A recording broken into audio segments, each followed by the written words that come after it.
Hello and welcome back to the next One Piece review and discussion. And this is a phenomenal chapter. We are coming in with like back to back now. Things are escalating very quickly, and we are now in the run up of what could be the end of the Elbaf arc, and things are just insane. So, without further ado, chapter 1191. Loki is here. So, no cover story request, but we do have a beautiful colour spread of all of the Straw Hats together having like a party, which is really nice to see. But nevertheless, we have a chapter to discuss. So, last we had left off, it was the phenomenal display from Gabon. This was such a Gabon chapter. He was absolutely brilliant from start to finish. He went toe to toe with Ian. And not only that, he gave Luffy the reality check he needed. Like during a fight with a man he very quickly now in this chapter describes as God, he was going toe to toe with him whilst also picking Luffy up and like teaching him. He's like, look, if you wanted to be the king of the pirates, then you've got to be prepared to have more enemies, more people gunning for that position, because the king of the pirates' death is a death that is rejoiced by people. So absolutely crazy to see. Love that Gabon was really getting this through. And I love the fact how he was like talking to Eam about, he knew all the history of stuff because he had seen Joy Boy's words for himself. And he finally reveals when Eam calls him out on like, who is this dude? He's like, oh, me. I'm just going to fulfill my captain's dreams, Goldie Rogers. And then obviously Luffy hears this now and he starts putting it all together. He was one of Rayleigh's crewmates. He served under Roger. It was absolutely crazy to see. And he says, he was protecting Luffy. And he's like, well, that's apparent because you're gunning for him so much. You want him dead. You're basically screaming that this is the man we've been waiting for. And Ian was like, oh, fuck it, you caught me there. Big oversight on my part. But now there's an objective. They know Luffy is the guy they've been waiting for so long. So Ian is going to try and wrap this up pretty quickly, but I don't know if he'll get a chance to. So we did see Gabon comes out with a massive attack, his Gate of God. He apologizes to the treasure tree and just splinters the entire branch, cuts it to ribbons. They fall down into the realm of the dead. We can see it just explodes everywhere. Luffy doesn't. Luffy is safe because Gabon threw him away. But we do see that the Yaki Tai room, massive attack from Gabon, while Ian pulls out another blade of his 19 weaponed arsenal, the Hombani, the Bone Eater sword. And in the attack, as the branch is splintered, we see Ian gets his attack off and severs Gabon's arm. But Gabon was effective. He sent Ian down into the realm of the dead. He splintered the branch. So we pick up here Luffy stumbling to his feet, still bloodied, still like coughing, wheezing, checking on if Gabon's okay. And he's screaming for Gabon. He's like, old man Gramps, like, come on, talk to me. Like, what's going on? Like, I can't change back now as well. He's like motivating himself to stay in gear fifth. And Gabon finally speaks. He's like, oh, like, damn it, just kind of lost an arm there. So literally another member of the Rogers crew who's lost an arm for Luffy. And Luffy's now apologizing. He's like, I'm sorry you had to take that attack for me. And Gabon's like, oh, get over yourself, I'm not doing it for your disappointment now. I'm also protecting Elbaf, the place that he has started to call home now. So obviously he's like, look, I'm not letting it end like this. He writes himself up and immediately goes to bandage, like cut off the blood from his severed arm. So bandage right round the upper arm, cuts off blood. This dude has seen fights. This dude has been in like God Valley, all these big places, and this is just another one. He's like, look, this is going to end. And Luffy finally says, like, look, who is this guy? Like, who is he? And Gaban's like, look, we don't know his true nature, but if I had to put it in a word, I could only describe this man as God. And we go down to the realm of the dead. A mountain is like in pieces from the impact of Eam. Loads of the like monsters down here, the big animals in the realm of the dead, are all like rushing towards Eames like impact and immediately fall to the Conqueror's wave. Like giant black lightning, beautiful level of Conqueror's display here. Everything just falls. The trees get blown back. And Eam is just kind of lying down for the moment, just pondering, just like, God damn it, like the Pirate King's crew, that unforeseeable group of youths, from God Valley. I didn't think they would become such a nuisance. So clearly, you know, he didn't foresee them as a threat. He's like, I ought to have dealt with them along with rocks back then. So he's thinking back on God Valley now and he's furious a little bit with himself because this could have been avoided if he had just like annihilated God Valley when it needed to be. But instead, Rocks to him was the only one that really posed a threat. Roger at the time and Garp, everyone was quite young. He didn't foresee them as a problem, so left them to it, left them to live. And look what they became. And we see Eam start to transform. First as a shadow, and then we only get a part of his face. And he looks to take on a bit more of a demonic form, which we're going to see soon. But he immediately flies back up to the realm of the sun. He erupts from the volcano, the mountain down here, into the sky. And before we see him, we cut over to the library back at the owl school on the other side of the branch. And it's obviously when Robin had came and asked for Chopper to come to the school. We were wondering why Robin heard the whole conversation and specifically said, Chopper, we need you over at the owl school. Thinking that, someone was hurt or for what reason? No, a very different reason. All the books had obviously been saved, and Robin explains, Biblo was the one who saved all the books in that secret room. And it is Saul that says, look, he wants to tell us something, Chopper, but we can't understand him. So we need you to talk to him because he's going to try and explain something. And Chopper's like, oh, I thought he was like a strong silent type, but whatever. And Biblo starts to hoot. We don't see what is explained here, but Chopper gives one of the biggest shocked reactions that he could give. So Chopper's now just been informed of some level of information that shocks him. And Biblo explains it from the picture here so calmly. Is it a way to banish Eam? Is it something that like Elbaf has a hidden weapon? Is it something that's gonna help them going forward?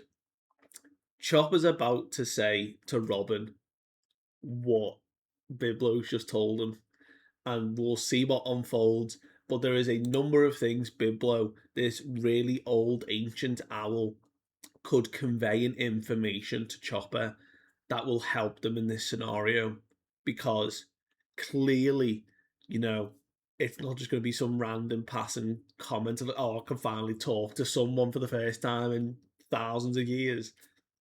Some critical information has just been divulged, and I think in the coming chapters, it's going to come out immediately. I don't think it's going to be a long wait before Chopper reveals it to everyone. I think we're going to see what is told. But to come back to the phenomenal moment, the Conqueror's wave hits the Sun Realm. We see Gaban and Luffy both get thrown back. They get hit in the wave. They don't get knocked unconscious because their willpower is obviously just as strong. But we see erupting up from the skies a demonic, truly demonic form of Eam. massive wings. His form has swelled. Now he's almost giant level, if not slightly larger, maybe. Huge horns, like four horns now, true demonic horns. His like arms have become fully black. His tattoos have like spread. The omen ring is no longer behind his back. They are around his wrists and around his legs. They have swelled to an almost like huge proportion, and he looks jacked. Like this dude is huge. And interestingly enough, still wielding the bone eater sword.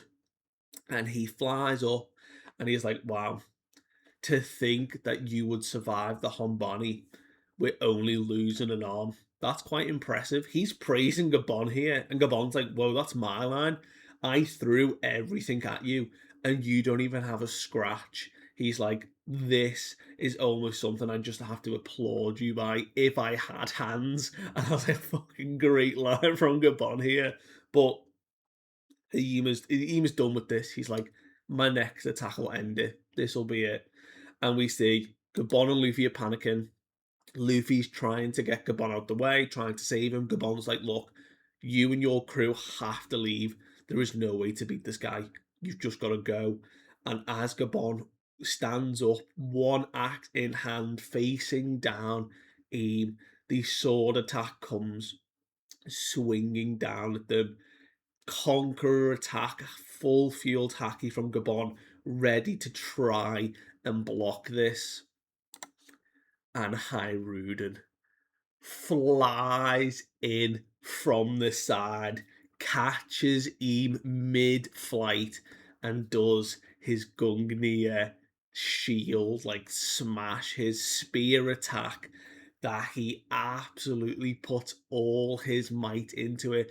And there is just a panel alone for the muscle flex that Hyruden pulls off here to fully send back Eve, and he goes flying right back into the main trunk of the treasure tree, out away from them all, but not before, obviously. Eam is very quick on the retaliation. He sends out his omens, and those black flames strike again into Hyruden. And we see as the smoke settles, he's still stood up, and the shield cracks and breaks. And he's like, the second time's like no bother, basically. He's already took the attack once. He's kind of like, it won't work a second time. This dude has just looked down at the literal god and just sends him flying. I went, yeah, your second attack does nothing.